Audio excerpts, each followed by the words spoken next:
Sightings of Dogman have been increasing drastically recently. People report seeing a horrifying half-man, half-dog cryptid that runs at insane speeds, attacks unpredictably, and then disappears without a trace. Even though people have only recently begun widely discussing Dogman, tales of this cryptid's exploits date far into the past. But what is Dogman? Where did he come from? And why can't we catch him? I'm your ghost, John. This is the 21 CD podcast. Let's get into it.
Hello citizen.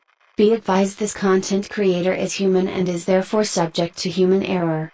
Any information provided by this content creator should be cautiously approached as it may be nothing more than allegation. Remember, trust your government, consume appropriate content, and be cautious of all conspiracy theories as they are the tools of the rebellion. Hey everybody, welcome back to the 21 CD podcast. If this is your first time here, welcome. Before we get going, if you like this content, just make sure that you guys are subbed and following me wherever you're listening or watching. Also remember, we're trying to beat the algorithm every single day in every single way, so make sure you're liking and commenting. I love to read your inputs too, so your comments are sort of my little reward for posting engaging content. I'm not making a single dollar off of any of this, so hearing your guys' input is really valuable to me. If you're on YouTube, don't forget that you can listen to me on Spotify and Apple and any other podcast platform. Pretty much all you got to do is Google the 21 CD podcast. Not all of us have the time to sit down and watch a video. So if you are on the go and you can't really open up YouTube, don't worry. I'm basically on every single podcast platform, including Spotify and Apple. And if you guys are listening to me on a podcast, don't forget that you can see me in 4K on YouTube. For all of the important updates and stuff, you're going to want to tune into the Instagram. That's where I post a lot of what's going on at the channel, what 21 CD is doing next. And you can find that at 21 CD Podcast. So, yeah, I've got some fun stuff coming out this season. And my first dystopian camping video is actually already edited and will be posted on Thursday. So you're definitely going to want to tune into the YouTube for that because it is video content. It's pretty insane. I go and stealth camp on an island and visit an abandoned dam as well. It's pretty cool. I had a good time. We got some weird snowstorm that I wasn't really expecting getting in the middle of the night, so it got a little crazy, but had a good time. And if you guys are interested in that kind of stuff, you can find me on YouTube on Thursday. That's where you're going to see some pretty cool dystopian camping footage. So check that out. Today, we're going to finally be diving into the dreaded Dogman. And I know a lot of you are into Dogman. The dog, the myth, the legend. I'm going to be honest with you, Dogman is a massive topic that we may need to visit again in the future. There are so many stories and tales about this creature that it's basically impossible to cover in an hour. But I wanted to give you guys an introduction to him. I know a lot of you follow Tony Merkel on the confessionals, and he is absolutely obsessed with Dogman, so I assume a lot of you guys are really interested in Dogman as well. I have some interesting ideas on Dogman that a lot of quote-unquote experts in the field may or may not agree with. I've got a few stories that I'm going to tell today you've probably heard, and a couple that you probably haven't heard as well, because I actually found them in a book instead of researching online. And so that's going to be pretty interesting to discuss. I'm going to talk a little bit about what I think about Dogman and how I approach the topic of Dogman. And just know, if I miss your favorite Dogman story, feel free to tell me about it in the comments. Let me know, and maybe in a future episode about Dogman, maybe I'll tell that story, your favorite Dogman story, and we can discuss that as well. Like I said, this is a cryptid that is just, right now, Dogman seems to be the most popular cryptid out there. You know, tales of Dogman seem to be almost eclipsing tales of Bigfoot at this point. Everybody seems to be talking about Dogman. So I know stuff about Dogman, obviously. I went hunting for Dogman with Tony Merkel, and, had some interesting experiences while doing so. There's definitely some interesting stuff when it comes to Dogman, stuff that needs to be talked about. But I've been very cautious about diving into this topic because it's such a large, there's so much about it, and it's hard to really sink your teeth in where to begin. But we're just going to go for it. You guys have been wanting more cryptid content, so here we are. What better cryptid to start off the second season of the 21 CD podcast than Dogman, right? I haven't done a lot of the most popular cryptids, and we're going to be changing that. We're going to be discussing a lot of these creatures that not many people know much about, or all we have is, allegedly true information about. So it's going to be a fun season when it comes to cryptids, and Dogman is just one of those. So why are the sightings increasing, right? That's one of the biggest things. Is it seems like every cryptid kind of has their era that they are the main celebrity, the celebrity focus. And right now, it is definitely Dogman and Giants. These are the two cryptids that are getting the most exposure right now. And Miami just happened, that whole Miami alien thing. So aliens are also kind of in the limelight right now. We have aliens, Giants, and Dogman. These are the big ones of the end of 2023 and into the beginning of 2024. So we're definitely going to be visiting all three of these cryptids. For those who don't know, Dogman is allegedly a large canine human hybrid.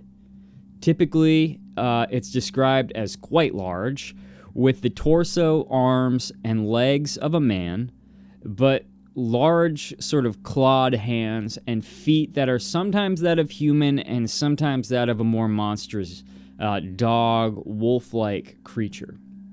The head is, of course, that of a massive dog, which is usually described as wolfish or German Shepherd in shape. So the most iconic of dog head, really. There's a number of different explanations, publicly, I guess, accepted explanations of where Dogman really came from. Some say he started as just a prank by some news anchors. Literally, I didn't research the story too much because, quite frankly, I don't care. When people say that a cryptid originated as an April Fool's prank, I just immediately click away from that link because that sounds like something that someone who made up a prank about a cryptid would say. So I don't really feed that side of the story, but some say that he did start as a sort of April Fool's prank by a couple news anchors or radio personalities.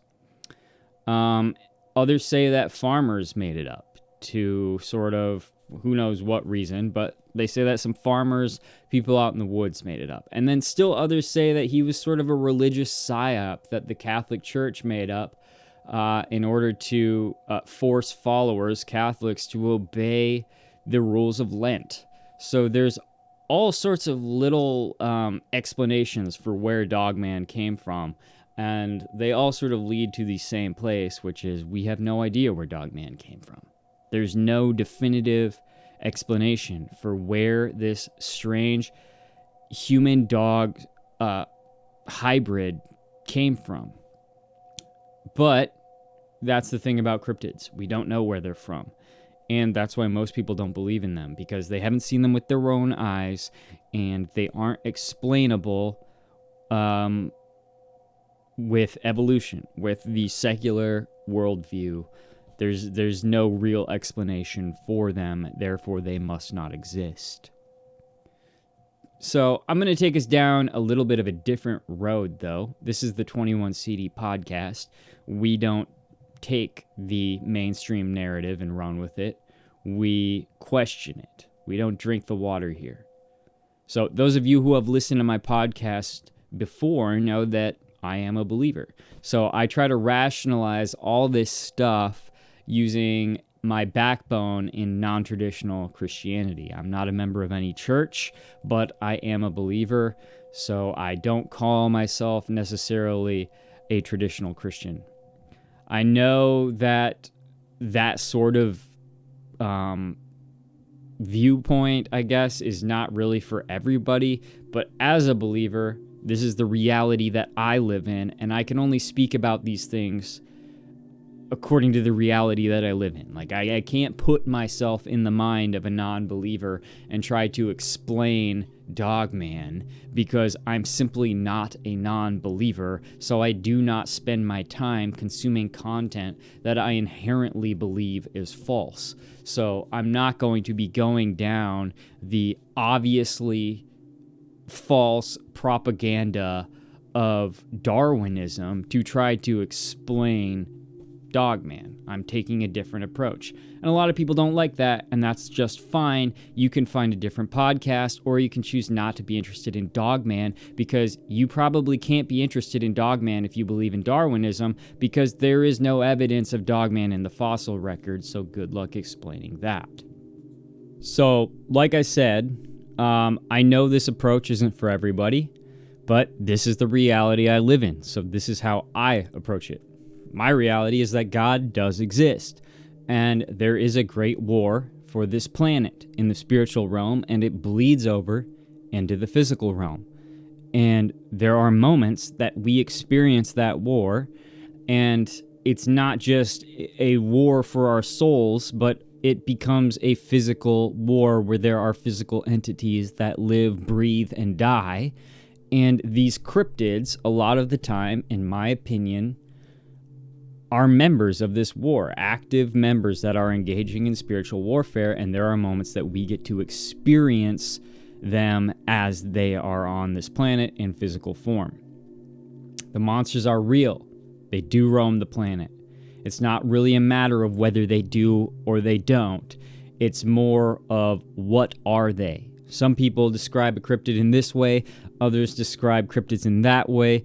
When Paul was getting his visions and writing Revelation, he was describing the things that he saw in his visions. He wasn't reading a manuscript that described, let's just say, tanks or the army of China, which he probably knew nothing about. He was describing what he was seeing in his visions to the best of his abilities. And in my opinion, with a lot of cryptid sightings, it's sort of the same way. We're describing as close as we can what we're seeing, but they might not be exactly what we are describing. It's just what they look like.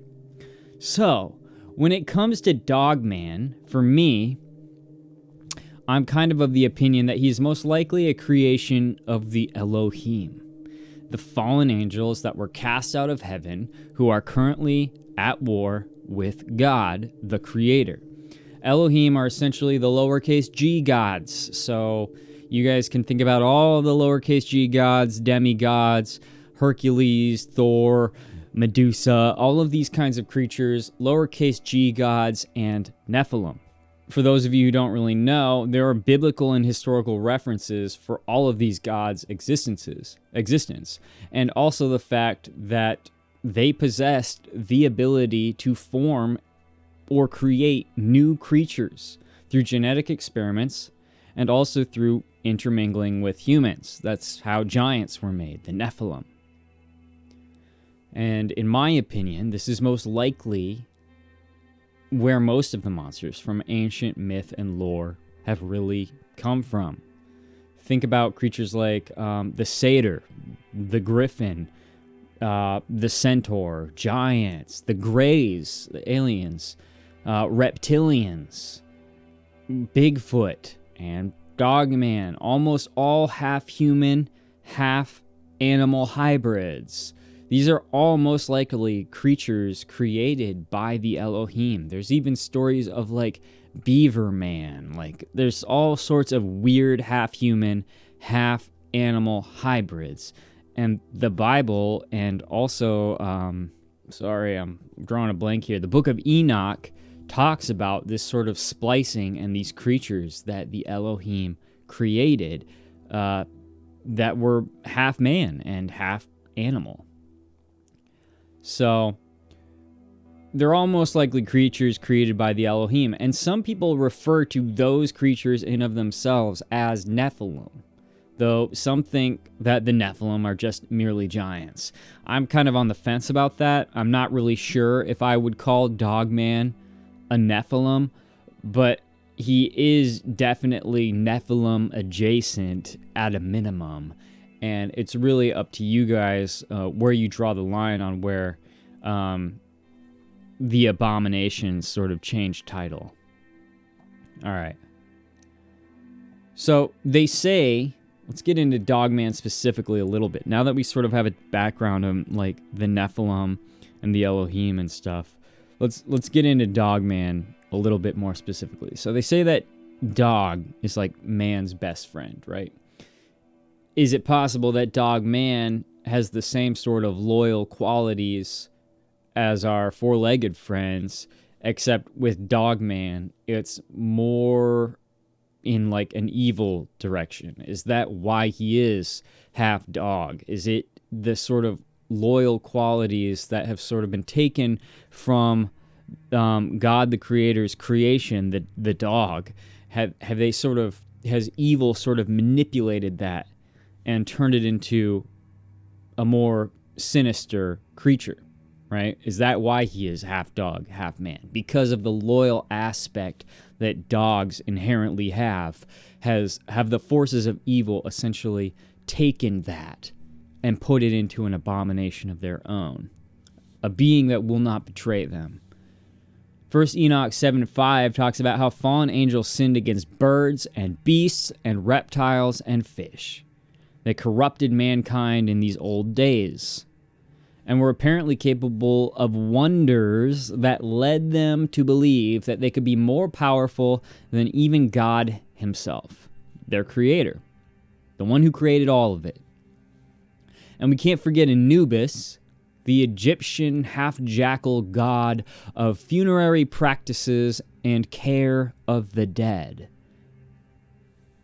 If you guys have done any research or seen any visions of Anubis, that's the dog god. He's a jackal, but the body of a man and the head of a jackal, of a dog, from ancient Egypt.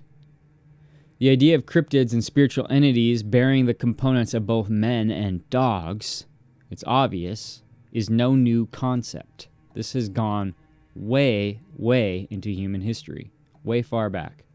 Even Marco Polo, the famed explorer, wrote of a race of dogmen that he allegedly bore witness to in Andaman, one of the Andaman Islands south of Burma, west of Malaysia. He wrote, Andaman is a very large island. The people are without a king and are idolaters. They worship idols and no better than wild beasts. And I assure you, all the men of this island of Andaman have heads like dogs, and teeth and eyes likewise. In the face, in fact, they are all just like big mastiff dogs. They have a quantity of spices, but they are a most cruel generation, and eat everybody that they can catch, if not of their own race. They live on flesh and rice and milk, and have fruits different from any of ours. So Marco Polo is out here literally writing about a race of dogmen who have their own sort of society and are satanic. They're idol worshippers. But that's never talked about, obviously. We're going to talk more about Marco Polo's other expeditions because they're more believable. But that gives you kind of a picture about how far back these ideas of dogmen and half man, half canine, if you will, creatures, it gives you an idea of how far back they go. Because people want to say that this is just all something new. But the fact of the matter is there's historical reference to these types of creatures almost back to literally the Genesis. In 1937, Robert Fortney had an encounter. He had an encounter with what is believed to be the Michigan Dogman. The 17-year-old was fishing along the Muskegon River near Paris, Michigan, after spending the early day small game hunting. Fortney claimed that a pack of 5 seemingly feral dogs had come out of the trees, moving toward him as though to attack. As the dogs moved closer to him, Fortney fired a shot from his rifle into the air. At the shock of the noise, the dogs turned to run back into the forest, all except one larger black dog with shockingly blue eyes. He fired another shot toward the black dog to scare it off, too. In a 1987 interview on his encounter, Fortney explained what happened after the last shot. It reared up on its hind legs and stared at me. It may be that I was just scared, but I swear that that dog was smiling at me. So, if you guys have watched the 21 CD podcast before, you know that I'm kind of obsessed with Michigan because there's just something not right about Michigan. There seems to be so much going on there in literally every aspect of the paranormal world. So it's no surprise that Fortney had a dogman experience here as well. I actually have a lead on a contact who believes he has dogman running around on his land out there, and hopefully part of this season I'll be able to go out there and sort of do a little bit of an expedition on my own and see what's going on out there on his land. Maybe find dogman, who knows? So I'm hoping I can get some time this year to go and investigate that place now that I'm so close and back in Wisconsin. And that's another interesting thing about dogman that I've noticed and feel like I've had a little bit of a personal experience of my own. It does seem that dogman is able to control other canines in some way. People describe dogman in a pack, but not in a pack of other dogmen. In a pack of dogs. Regular dogs seem to see dogman as an alpha in many stories. And they are sort of able to be shaken from his company, just like in this Fortney tale. A bullet was fired, a shot was fired, and the dogs were scared off, but dogman wasn't.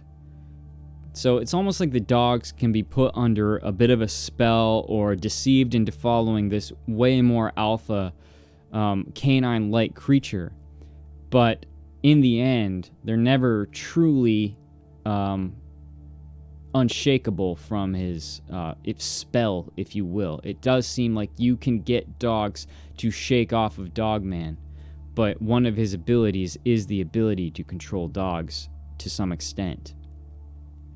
Another Michigan Dogman incident ends where the thing apparently gets shot. There was a trucker named Joe Barger out of Michigan, and some of you guys might have heard this story before. It's a pretty popular one.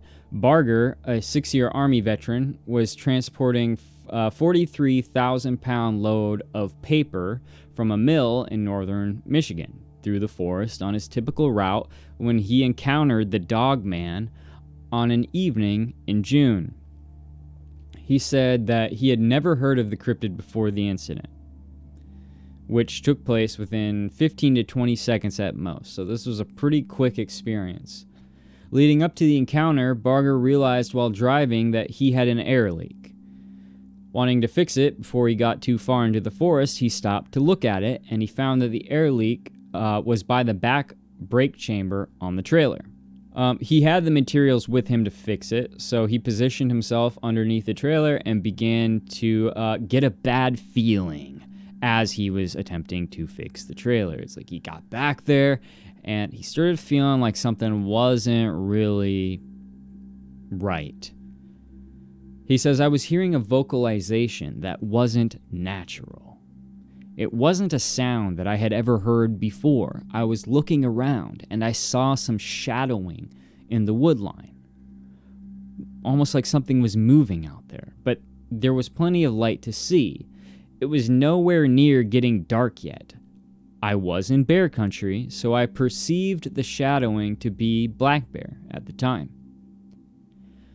When he realized that he could be near a black bear, he got back into the truck and checked out the air, which was good to go. As a truck driver, I can kind of tell you guys, there's a little gauge on your dash that sort of tells you about your air, the PSI and whatnot. So he looked at his gauge on his dash. He found, yep, he's good to go. He says, it held and took me not even 5 minutes to fix. Pretty easy fix. The woods, however, continued to give him a bad feeling, but he thought everything was normal until he started driving again. He checked his driver's side mirror for any traffic on the 2-lane road at the bottom of a hill, and there was no traffic. So he started going up the hill and looked in his right side mirror when he saw that it was darker than it should be. There was a wolf head the size of my window, and my windows were down, he said. He was trotting along next to me, and I was going about 20 to 25 miles per hour at that point. And he was stooping down on 2 legs, looking down inside of my cabin. So this thing is massive. He says, I'm at 9 feet tall in my seat. His hands were coming up, scratching my windowsill. On my door handle, I could hear his claws. Time slowed down, he continued. I thought I was in like an alternate reality or something, because a creature like this doesn't exist in any reality that I have ever known. I have heard of Bigfoot, and I know those to be something that is talked about, but this was a whole different thing altogether. Bigfoot, Barger said, has nothing on the Dogman. Of course, Barger may have never seen Bigfoot. We don't really know what Bigfoot has on the Dogman, to be honest. Bigfoot could also be a lot more sinister than we know. I will be talking about that too in an episode this season, because we are going to be going over the Sierra tapes, which haunt me, and I think they deserve more attention. Anyway, back to the story. Barger said that this thing had a lot of sharp teeth, and the teeth on this thing were brilliant white. 3-inch long fangs, bottom and top, and pure black pointed ears. It had yellow eyes, with human-like hands that were probably close to 14 inches across. It was at least 10 feet tall from how it was stooping into my cabin. His yellow eyes were darting all over the place and looking at me. How this creature looked was mad, and determined to get me, he continued. He was sneering. He wasn't making any noises vocally, but the looks he was giving me and the intelligence in his eyes was telling me that I'm here to get you, and there's nothing you can do about it. A lot of people talk about this when it comes to Dogman, that it is animalistic, but seems to have human qualities, or at least is able to get like human emotion across through its facial features, which is really interesting. It's almost like if you can imagine a dog communicating with its face with you in a way that you obviously can understand, telling you happiness, anger, these sort of expressions using just its face. The Dogman has apparently mastered that ability. Barger thought about trying to roll up the window, but he decided to focus on keeping the truck on the road. And again, I drive paper all the time. I can attest, when you have a load of paper, the truck is very, very heavy. You've got to keep that thing on the road. You have to keep going in a straight line at a steady speed, because the slightest disruption can cause your trailer to tip or you can lose control. But Barger remembered that he had his handgun on him. He pulled out his .45 that was strapped to his waist. He pointed at the window, and he took 2 shots at the creature. He instantly went down, Barger said. I was looking at him as he was sliding into the weeds. I was at almost point-blank range, so I'm pretty sure I got him through the eye. His head was huge. Everything on this animal was black except his teeth and his eyes. I wasn't really panicked, but it's the scaredest that I've ever been in my entire life. Barger, assuming the creature to be dead, wanted to turn around and check on the carnage to make sure that he wasn't losing his mind. About a mile up the road, he found a spot large enough to turn his truck around. He said, I wanted to make sure I killed it. I wanted to know more about what just occurred, as do we all. As Barger was coming back down the hill, at most 5 minutes after shooting it, the thing was gone. In its place, though, there was a Jeep and 2 people. Barger said he was concerned about the people being somewhere potentially dangerous, so he did stop to talk to them. And they gave me a story, he said, that they were watching a few bears fighting each other. I was worried about them being outside with what had just happened, but I didn't want to let them know what I had just done, so I left. Barger later speculated that maybe there was more than one Dogman in the area, and that's what these people were describing as bears fighting, multiple Dogman. Now, is it possible that, I've heard this story before, I'm sure a lot of you guys have too, this is a very popular story when it comes to Dogman. Is it possible that another Dogman came and scooped up the body of this Dogman that Barger shot? Or was there a bear? Are animals attracted to Dogman? And a bear did indeed come to sort of investigate the Dogman? Or was it just one gigantic Dogman that looked like 2 bears? And as it was wounded and attempting to flee into the woods, a passersby in a Jeep thought that they were seeing 2 bears fighting when it was really just one gigantic Dogman. We will probably never know. Barger said, I was really in shock for a good while. I was still driving the truck and don't even really know how I got back. I shouldn't have been driving the truck in this state of mind, but I wasn't going to stay around or park anywhere near there. It was the most terrifying thing that I think anybody could go through, he said. Worse than even any combat situation, because at least you know what you're dealing with there. Yeah, unless you're one of those soldiers in Afghanistan who came upon a giant lair. They probably didn't really know what they were fighting.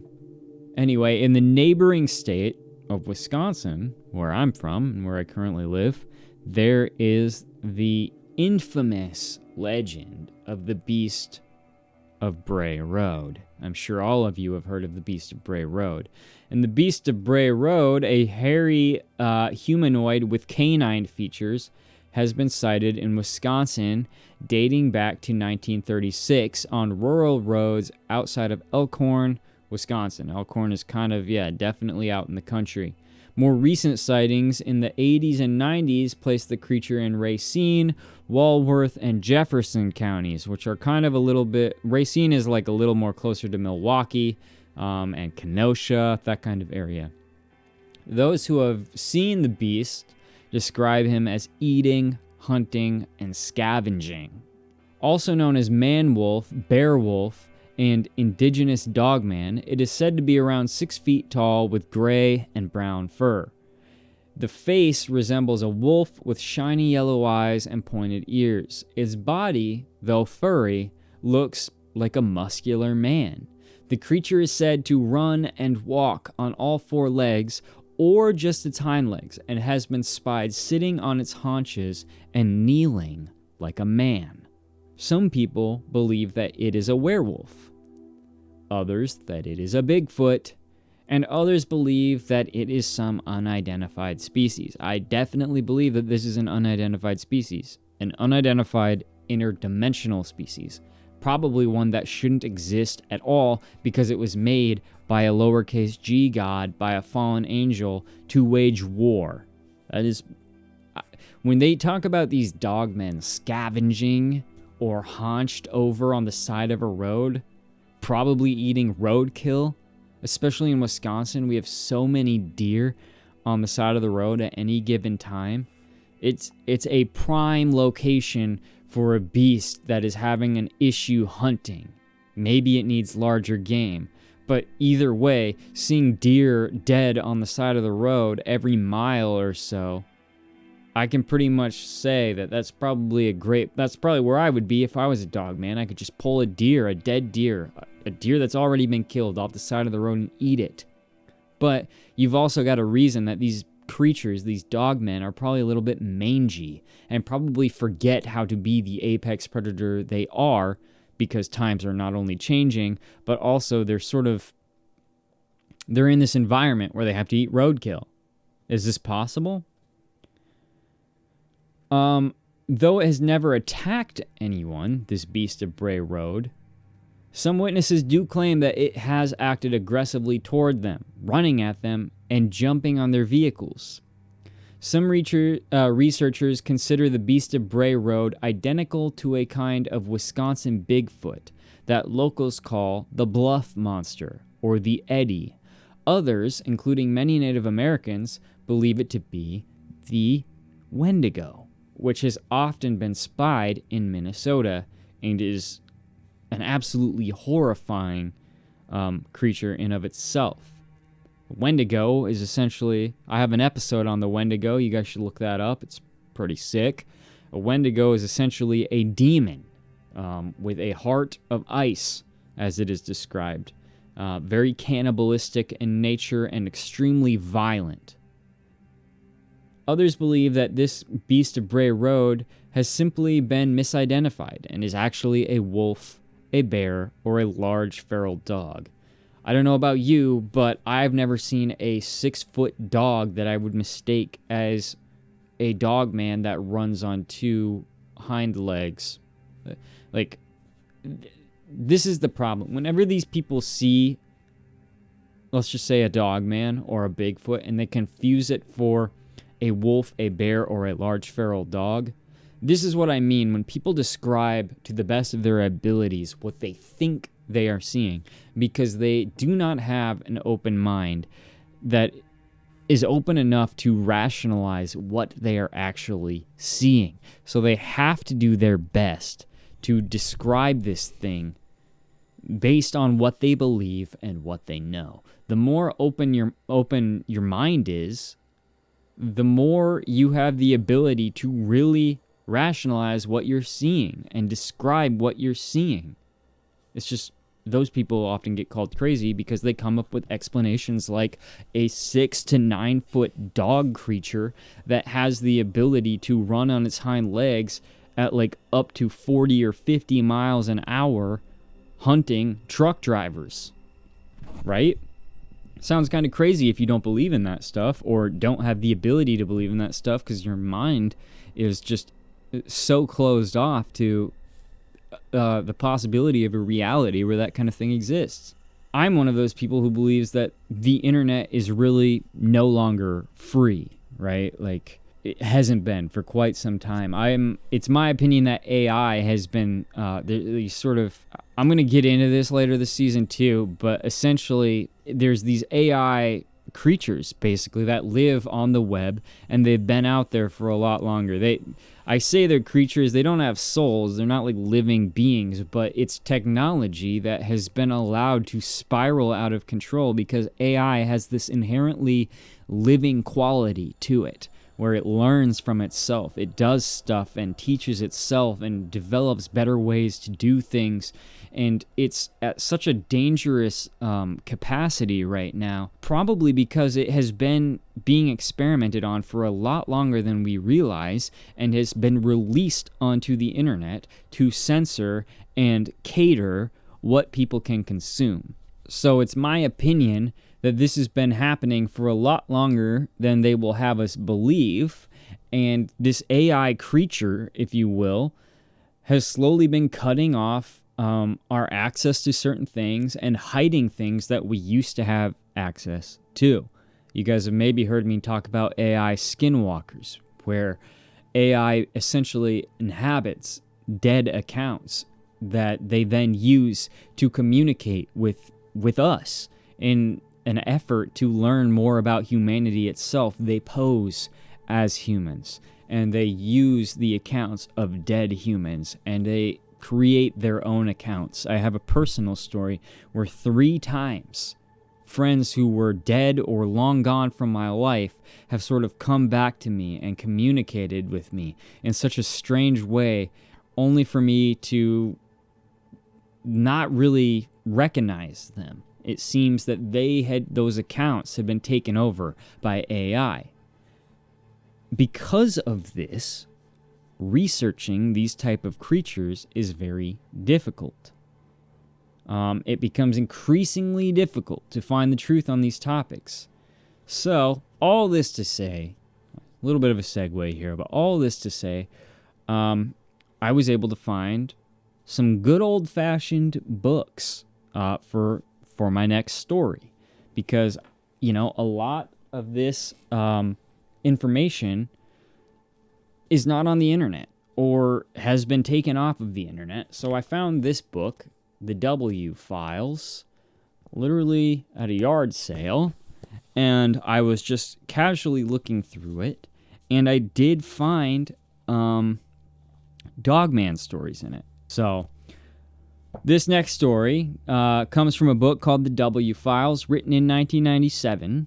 They describe the Dogman as a werewolf, but the lingo has essentially changed. That's what has changed. The Dogman may have always existed, but the verbiage has changed a little bit. So as I read these stories, it will sound like I'm talking about werewolf because I use the word werewolf because that's what the book says, but it's really probably Dogman, right? We have reports of a dog-like creature of somewhat smaller than a Bigfoot stature, who tends to walk upright, but who seems to walk on all fours as well. It could be, of course, that all of these reports are of the same family of creatures, with differences of size, age, and behavior complicating attempts at identification. It's a very interesting theory, that this could all be sort of a similar creature. I think that there are different creatures, but I can see how attempts at identification could be difficult due to what we've been discussing throughout this episode. People interpret what they see to the best of their abilities based on what they believe and know. Right? Wisconsin's most recent and best investigated stories of upright monsters are reportedly by witnesses who describe a living, breathing werewolf. While the creature bears little resemblance to the beast of classic myth, the werewolf label has stuck. Now we call it Dogman. And what it lacks in tradition, it makes up for in terror. It is said to be large, it is fast, and it is unusually bloodthirsty. First, though, you have to get past the pop culture image of the Hollywood half-man, half-wolf and explore early written records. Researcher Daniel Cohen has discovered that in the Middle Ages, many supposed werewolves were actually captured and executed. There is no way to explain the beast of Le Gavadon. Le Gavadon. Let me do a quick research here. Let's just see what it says here. Gévaudan. Okay. Alright. You guys know I'm not good at French. I've tried to do French before on this channel. Not good at it.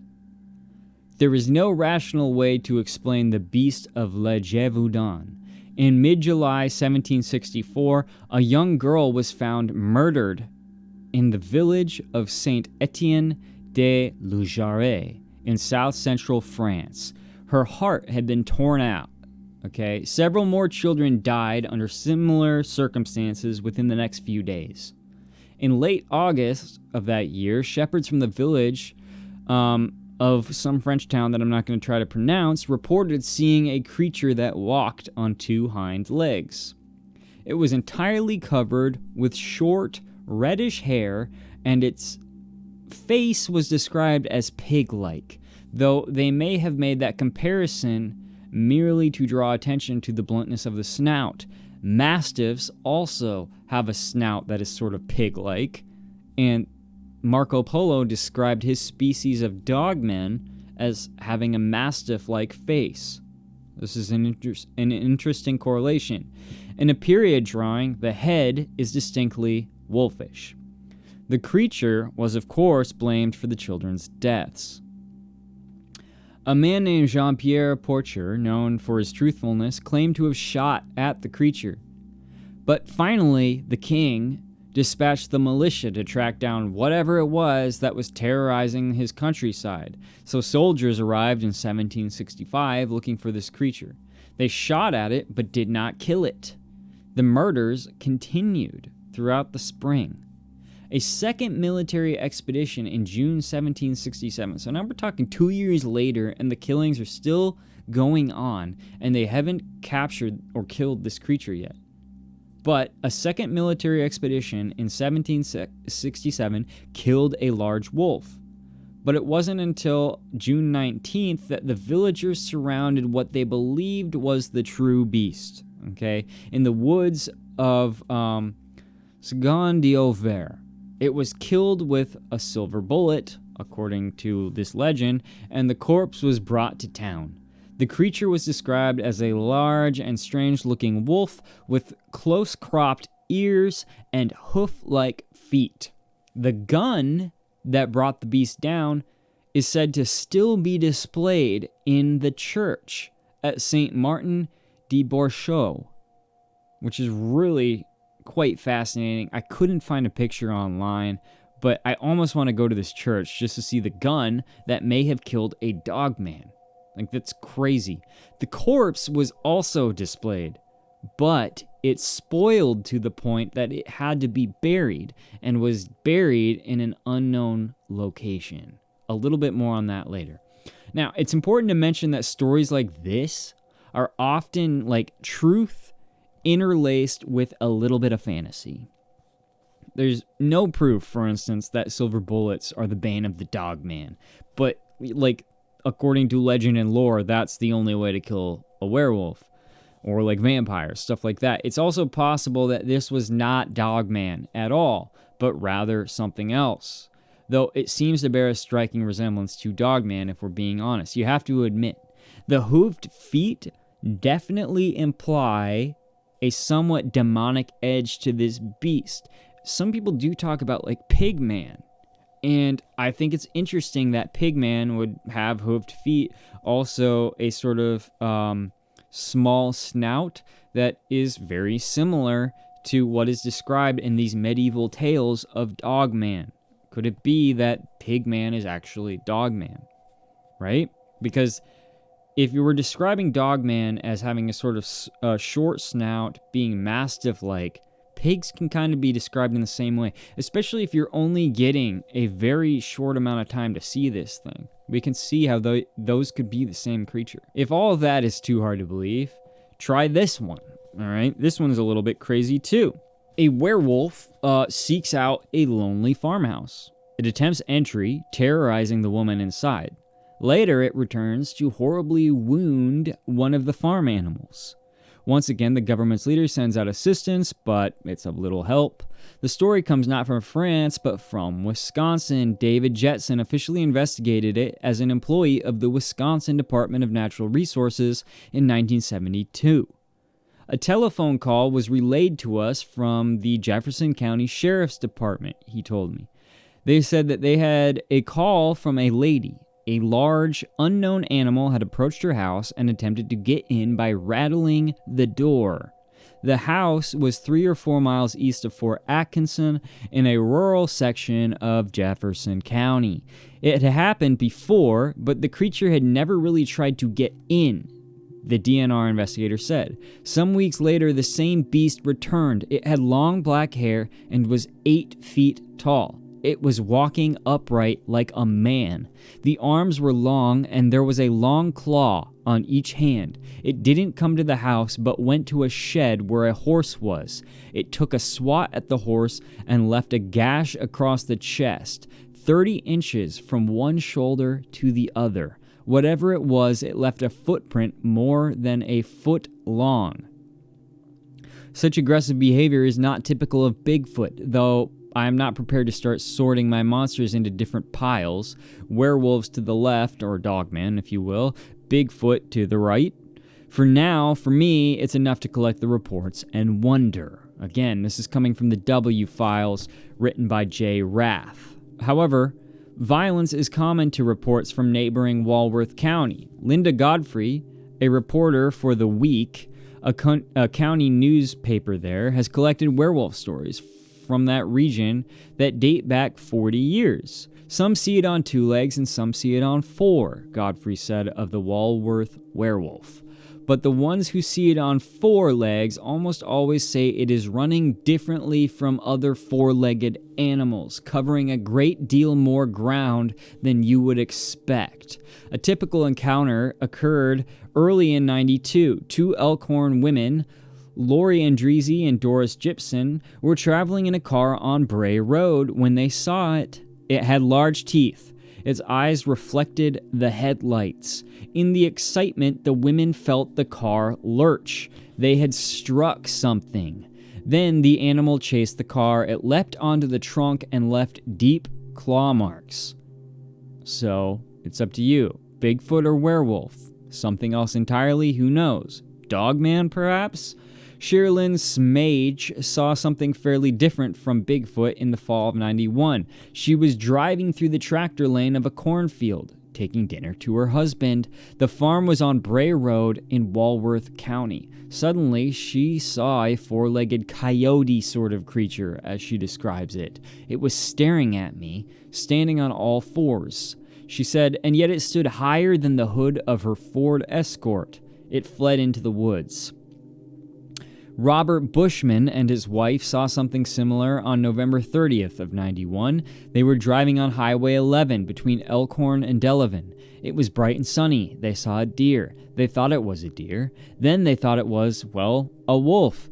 But it was too large to be a wolf. It had terribly unkempt look to its fur. Wild, not normal. It was black, scraggly looking, like no animal, which just furthers my idea that Dogman is experiencing some sort of mange because it is not exactly healthy in the situation that it is in this modern age. It ran away on all 4s in this story. And as if that were not enough, one night in 1936, just east of Jefferson near Highway 18, Mark Shackleman encountered a talking Wendigo werewolf Bigfoot-type creature. His son Joe, who was an editor and publisher of the Kenosha Labor newspaper, recalled that he came upon the thing digging in an old Indian burial mound.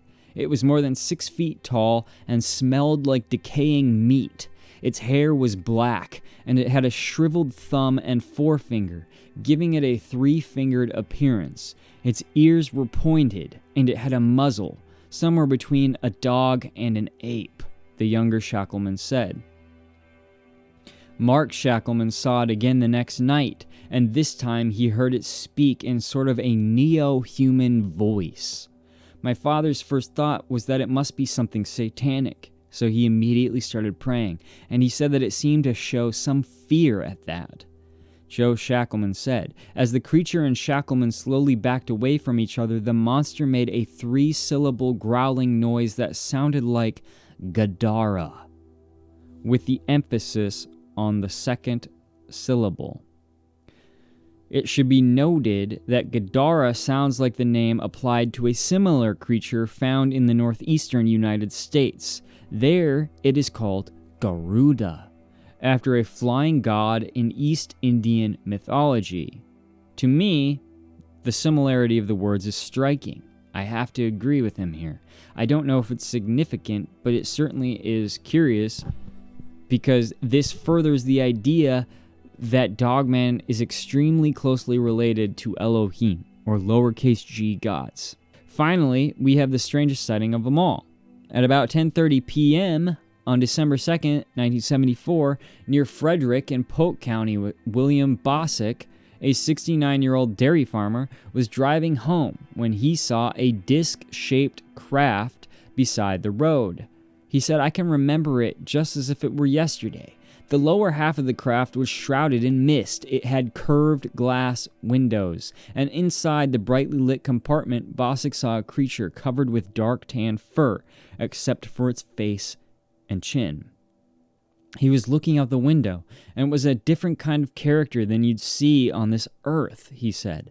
"It looked a good deal like a man, but it had a different looking face than you'd normally see or expect. It had kind of a cow-looking face." Again, we're experiencing people who are just describing to the best of their abilities what they think they're seeing. They're using their experiences that they have to try to explain this cryptid, this abomination before them. When he was asked to elaborate, Bosick explained that the face had hair on its sides, the ears stuck out from the head about 3 inches, and the eyes were large and protruding.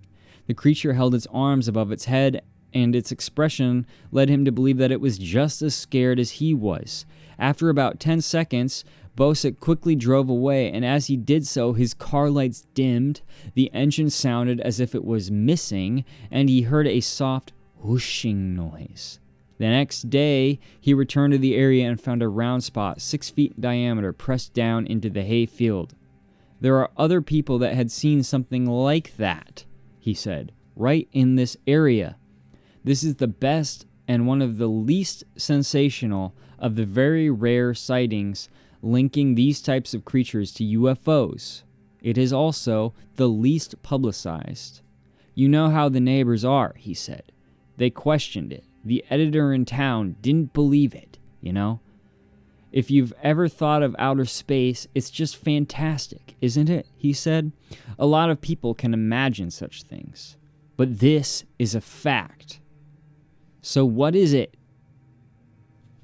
And what does this thing have against cars? I gotta admit, it definitely seems like Dogman doesn't like vehicles very much."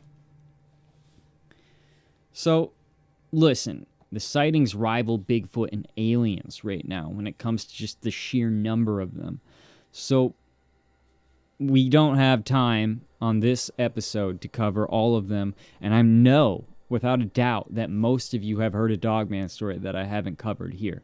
My goal, however, is that hopefully you heard a new one on the 21 CD podcast today. But, like I said before, if you have a Dogman story that you really want me to cover, drop it in the comments, and if I get around to it, we'll do another Dogman episode. But what is Dogman, right? Like, it doesn't really feel like we're any closer to really knowing what Dogman is. Is it the same thing as a werewolf? Can humans actually turn into Dogman, like they say of lichens or werewolves?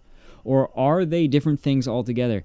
Perhaps there's different strains of the same Elohim-made creature, right? Like maybe there's a sort of plague or poison that these fallen angels are able to sort of utilize to turn people into dogmen.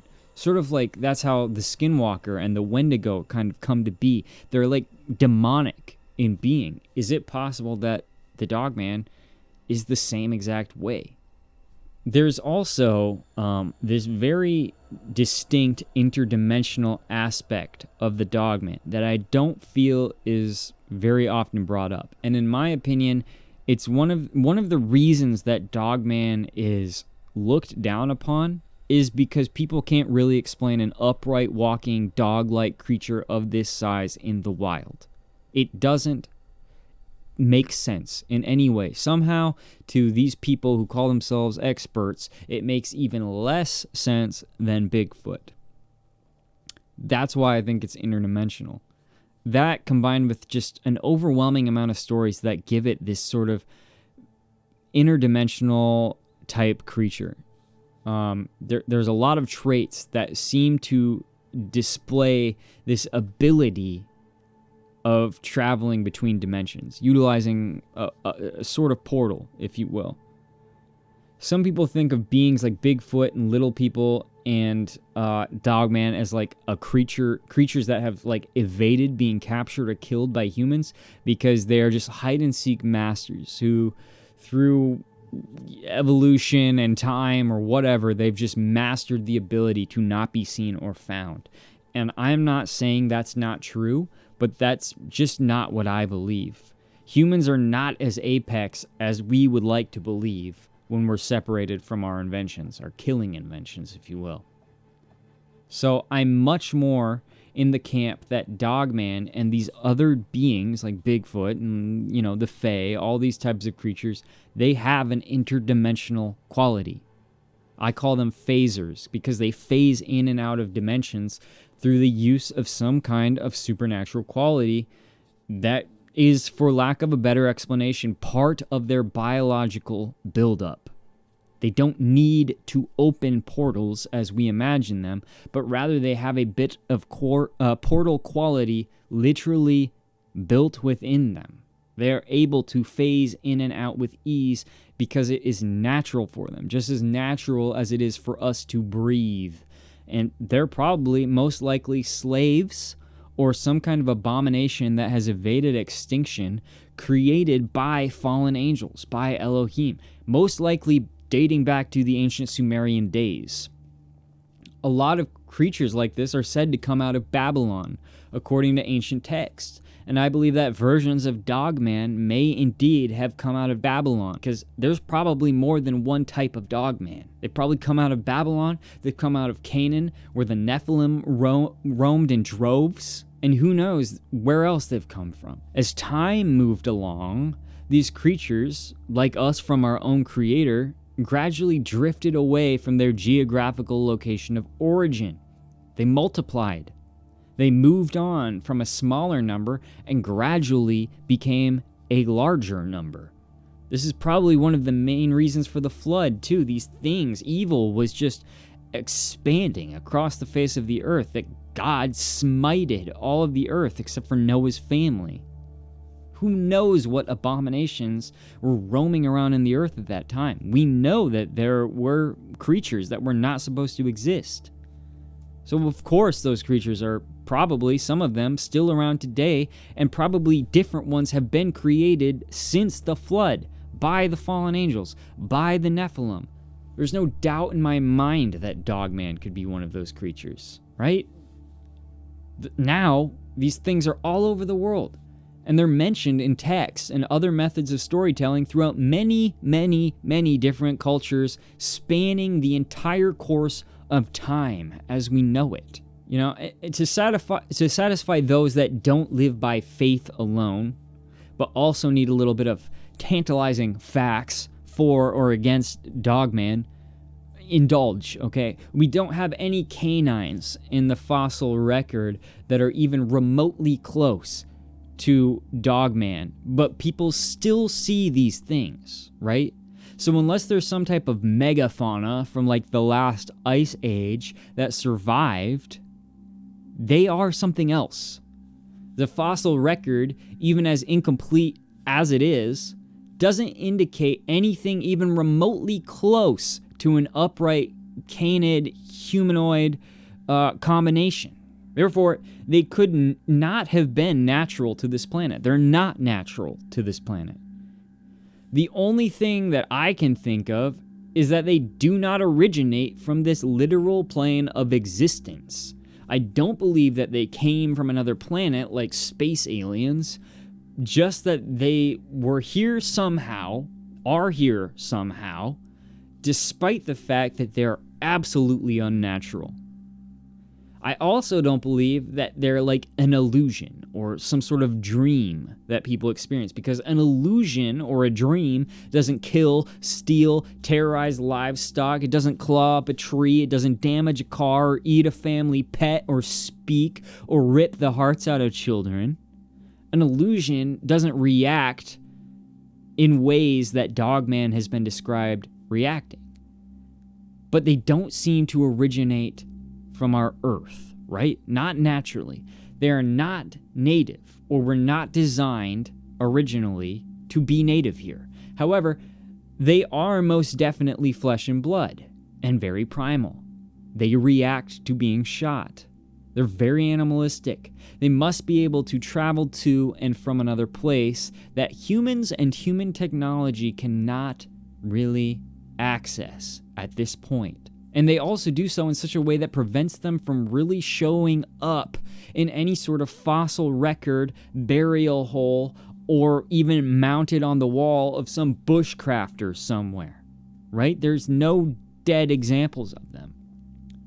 But just like in that church in France, where the Dogman body was described as rotting away to the point that they literally couldn't preserve it, is that why we haven't found them? Because there's something different about their buildup. They decay completely away. We cannot save them. They do not last. Their bodies, when dead, literally decompose to the point where we can't salvage them at all. Maybe that is a trait of interdimensional creatures. In my opinion, these things do live, die, mate, feed, just the same as anything else. But either when they're dying or after they pass, they don't seem to last long in this realm. Is this all by design? Is this a trait of dimensional creatures, interdimensional creatures? Bigfoot, Dogman, the Fae, the little people, you know, these things from legend and lore. Do they just dissipate because they're unnatural? And that's why we can't find them in the fossil record after they die, or that's why there's no evidence of them being killed, because they just vaporize. We can't save them. Dogman is ethereal. He's a metaphysical being, just like Bigfoot, just like the Sasquatch. The ethereal world, however, will soon become very real to us. We are getting to the point. Encounters are occurring more and more every single day of every single type of ethereal creature. Look at what just happened in Miami with aliens. This stuff is getting out of hand, and the ethereal is becoming very, very real to us. It is coming. There's a great awakening coming. And all of this stuff is going to become common knowledge, household names very soon. Humans have to understand that we experience such a small amount of the world that is all around us. And this might be part of the curse that humanity was put under when Adam sinned. The human eye sees less than 1% of what is out there. And this is on purpose. And just like our eyes, all of our senses are extremely limited. What goes on in the other 99%? These days, you just can't ignore the stuff that is happening, the sightings that are occurring, how often things are just being seen, how many people are coming forward these days saying they're seeing unexplainable things. We can't ignore these topics any longer, so I'm super stoked to be talking about these things. I have to say this, and this is where I'll leave you guys. There is a great spiritual war taking place, right? Something that we sometimes forget. All these creatures that I've mentioned in this episode, Dogman and Bigfoot and aliens and dragons, all manner of mythical creatures may all be in on this spiritual war, and we're the dumbest things down here, sort of just walking this plane and kind of just oblivious to what's going on. You know, these creatures may all just be byproducts of these lowercase g gods, these Elohim, these fallen angels who sinned against the Creator. These fallen angels play Creator with their little easy bake ovens, creating these creatures, and they do so for their own glory, right? For their glory of evil, to play God. But we're approaching dangerous times. And we as humans are creating a new God. And we're calling it AI. With the assistance of tech that can be integrated literally with our brains, AI will soon not only be able to censor what we see and consume, but also what we think and what we feel.